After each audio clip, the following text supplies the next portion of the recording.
नमस्कार, स्वागत है आपका खरी बात में, जहां मैं हूं अनुराग सक्सेना। आज जिस मुद्दे पर हम यहां बात करने जा रहे हैं वो है बहुत ही अहम, क्योंकि पेगासस विवाद को लेकर कहीं ना कहीं देखा जाए तो देश में एक अलग स्थिति बनी हुई है। इसी पर चर्चा करेंगे पेगासस के जिन्न को लेकर।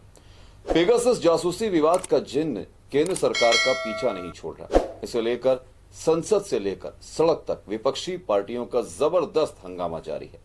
अब मामला सुप्रीम कोर्ट की दहलीज तक पहुंच गया है। सुप्रीम कोर्ट से इस मामले की निष्पक्ष जांच कराने की मांग की गई। अगर सुप्रीम कोर्ट जांच कराने पर सहमत होता है तो इस पेगासस जासूसी विवाद से क्या निकलकर सामने आ सकता है। पेगासस सॉफ्टवेयर की जांच कई बिंदुओं पर निर्भर करती है। अगर सब कुछ जांच के अनुरूप हो तो फोन की जांच कर यह बताया जा सकता है कि किस समय पर फोन से किस प्रकार की जानकारी चुराई गई, लेकिन चुराई गई जानकारियों का विवरण नहीं प्राप्त किया जा सकता। लेकिन जिस तरह से विपक्ष का आरोप है, अगर उसी तरह से सरकार के नियमों के अंतर्गत आधिकारिक तौर पर यह जासूसी की गई तो इसमें बहुत कुछ निकलकर सामने आ सकता है। इसका बड़ा कारण यह है कि इसमें कई एजेंसियां शामिल होती हैं और वो इसका रिकॉर्ड भी रखती है। आपको बता दें कि पेगासस सॉफ्टवेयर को खासतौर से आईफोन को हैक करने के लिए ही बनाया गया था। इसे डिजाइन करते समय ही यह ध्यान रखा गया कि जासूसी करने के बाद कोई फुटप्रिंट न छूटे, लिहाजा आईफोन से भी कुछ फुटप्रिंट्स मिलने की संभावना बहुत कम होती है। किसी फोन का नया मॉडल आने के बाद सबसे पहले उसे खरीदने की कोशिश की जाती है, लेकिन अगर किसी के फोन की जासूसी की गई थी और उसके बाद उसने अपना फोन बदल लिया है, तब जासूसी की जानकारी कर पाना बिल्कुल नामुमकिन है। वहीं कम मेमोरी का फोन इस्तेमाल करने पर फोन पुराना डेटा खत्म करता जाता है और उसी जगह पर नया डेटा लिखता जाता है।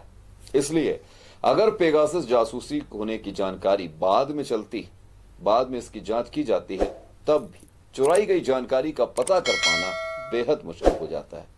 वैसे एक अहम बात यह भी है कि मजबूत सरकार चलाने के लिए कई बार सरकार को कई लोगों की गतिविधियों पर नजर रखनी पड़ती है। इसलिए अगर सरकार देश हित के लिए इसका कोई सकारात्मक उपयोग करती है तो कुछ लोगों को लगता है कि इस तरह की जासूसी से कोई बड़ा खतरा नहीं है, लेकिन इसका दुरुपयोग रोके जाने की पुख्ता व्यवस्था होनी चाहिए, क्योंकि इससे उस यूजर को भारी सामाजिक, आर्थिक, मानसिक नुकसान हो सकता है। फिलहाल आरोप प्रत्यारोप का सिलसिला जारी है और इसकी भेंट संसद का मानसून सत्र भी चढ़ रहा है। लेकिन अब जब यह मामला सुप्रीम कोर्ट में पहुंच चुका है और 5 अगस्त को सुनवाई होगी, अब देखते हैं कि क्या निकलकर सामने आता है। यह तो थी इस विषय पर जानकारी की बात, लेकिन अब खरी बात। मानसून सत्र की शुरुआत के बाद से पेगासस जासूसी और अन्य मुद्दों पर विपक्षी दलों के विरोध के बीच संसद ने 107 घंटों के निर्धारित समय से केवल 18 घंटे ही काम किया, जिसके कारण करदाताओं के 133 करोड़ रुपए से अधिक का नुकसान हुआ है। इसका जिम्मेदार कौन? केंद्र सरकार या फिर वो विपक्षी दल जो खुद को जनता का हितैषी बताते हैं? क्योंकि सरकार का कहना है कि वो हर मुद्दे पर चर्चा करने के लिए तैयार है, पर विपक्ष महज हंगामा चाहता है। आप भी दीजिए अपनी राय, और अगर वीडियो पसंद आए तो कमेंट करें, लाइक करें, शेयर करें और चैनल को सब्सक्राइब करें। नमस्कार।